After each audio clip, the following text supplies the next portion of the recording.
Today, we are reading mean comments about the Sony FX2. This happens all the time. Every camera launch out there's always a group of people angry about something, and the comments are so entertaining. Okay, first one is, Sony indirectly produced the best ad for the Lumix S1 Mark II. That was funny. That was pretty funny. Panasonic just did a fatality on Sony. Mortal Kombat reference, love that. All right, next comment, laughs in ZV-E1. Oh, boom, roasted. And for people wanting an FX3 Mark II this year, it's not gonna happen, by the way. It does kind of make the ZV-E1 a really good option to get. Actually, I'm kind of tempted to get the ZV-E1 now. This one says, so they made the FX3 so good, they couldn't make anything better than that. Ouch. This camera would have slapped in 2020. Yeah, it definitely could have. Oh, this one's funny. Word on the street is Canon sold their cripple hammer and Sony bought it.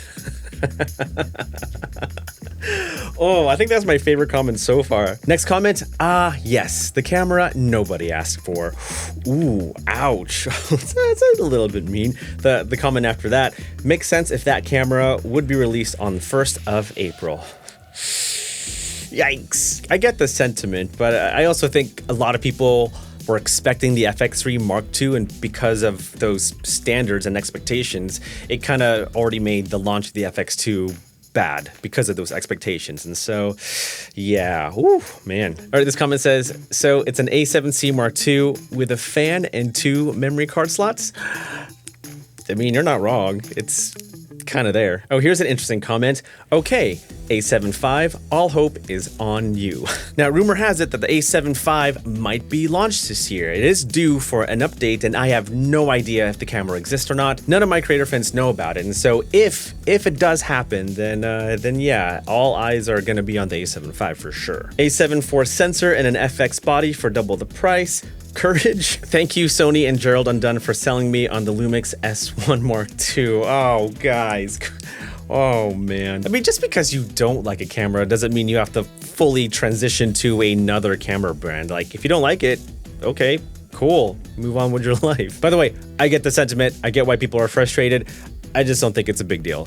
I mean, come on, it's a camera. There are way more important things to be concerned about. Next comment, that EVF would be a nice standalone for the multi-interface shoe. Actually, that's not a bad idea. That'd be similar to the Sony mics that just attach to the hot shoe of Sony cameras. Same concept, but just with an EVF. Pretty good idea. Next comment, I'm sticking with my Sony A1 for a few more years. You know what?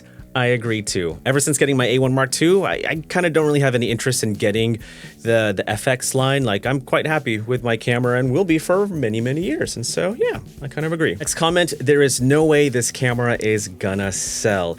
Actually, I disagree because that same sentiment, yeah, that was prevalent when the ZV-E10 Mark II came out and when the ZV-E1, when that came out. Like, everyone hated that camera when it came out. They're like, this is useless. What's the point? But now the ZV-E10 Mark II is one of the best-selling, one of the top-selling Sony cameras in the world. So it's probably one of those things where people hate on a camera, but a year from now, people are gonna love the FX2. I have a feeling it's gonna end up like that. It usually does. Next comment, the FX2 is a snoozer. No open gate. The only thing that is interesting is LUT applied photos. Okay, let me just speak on the whole thing about open gate.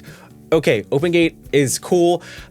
I don't really care for it. Like, I get the practical applications for like filming multiple aspect ratios in one go, but I've never gotten to the point with my Sony cameras where I'm like, oh man, I wish this was open gate. I just need open gate so bad. And maybe that's because I haven't really played with a lot of cameras with open gate, but with my current camera setup, like I don't really have a strong desire to use open gate. Like, I'd rather just build up my lens library and my lighting gear more than anything else. And so I get it. Open gate is amazing. It's very practical, but I don't think it's a be-all end-all. Oh, here's a good comment. Companies need to stop using AI as a marketing buzzword. Just keep doing what you're doing. You've been using AI for years. No need to start labeling it. I kind of agree. Like, I do appreciate the AI features in my Sony cameras, but AI is everywhere to the point where it's like, stop. Just give me gear that's affordable. I think that's something that we can all agree on. But yeah, I'm kind of sick of the whole AI marketing. Now, even though there's a lot of negative comments about the FX2, there's actually quite a lot of positive comments as well. Like with this comment, a fantastic camera. I've been waiting for the tilting EVF. Like, that's cool. Like the FX2 may not be for you specifically, but it definitely is for a lot of other people. This one says, finally a Sony full frame hybrid camera that doesn't overheat. That's actually a good thing. Like if you want to use a camera that's a little bit more video centric, but you also want to use it for photography and you don't want that camera to overheat, then yeah, the FX2 is actually a pretty good option. So yeah, for true hybrid shooters, this is a really compelling option. Reasonable price too. I like it. A7C II with unlimited recording and dual cards. I like a tiltable EVF to look slightly down on. Superb photo and image quality for hybrid work. Affordable price for an FX Cine camera. I use the A7C II for hybrid work, but want dual cards and no overheating on long recording, so FX2 seems ideal. You see? There you go. The FX2 might not be for you specifically, but it definitely is for a lot of people. Ooh, this one says, I wasn't convinced at first, but it's starting to make more sense as a super minimal dock/solo operator camera. I agree, totally agree. I think it's a really good complementary camera if you already have the FX3, like a B cam or even a C camera, or even a camera to shoot behind the scenes of an actual production. And you can also take production stills because it's a more of a hybrid camera than the FX3 is. So yeah, totally agree. Ooh, this one is interesting. I think they released the FX2 to see how people feel about the EVF before bringing it out to the A7 III Mark II.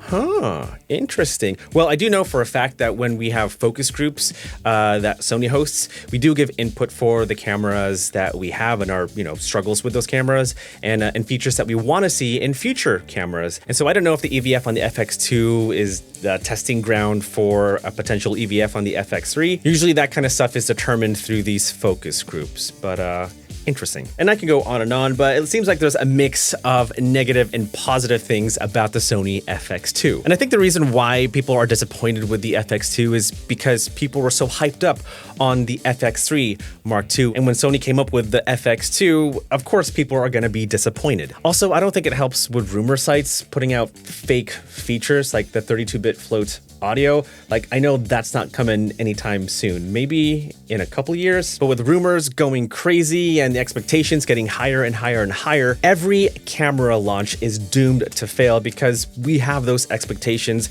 and we see all these rumors floating around. And I meant it when I said that the FX2 might be hated on now, but that's what happened with the ZV-E10 Mark II. People hated on that camera, but now it's selling like hotcakes. Chances are, next year, the FX2 might be the ideal camera for a lot of people. But there you go, reading some mean comments about the FX2 and some nice ones as well. I know this is a little different to my usual videos, but I kind of like making these reaction videos. So if you're down for more videos like this, then let me know in the comments below. All right, gotta go, gotta make some grilled cheese. I had it last night, had it this morning, and now I'm gonna have it for lunch.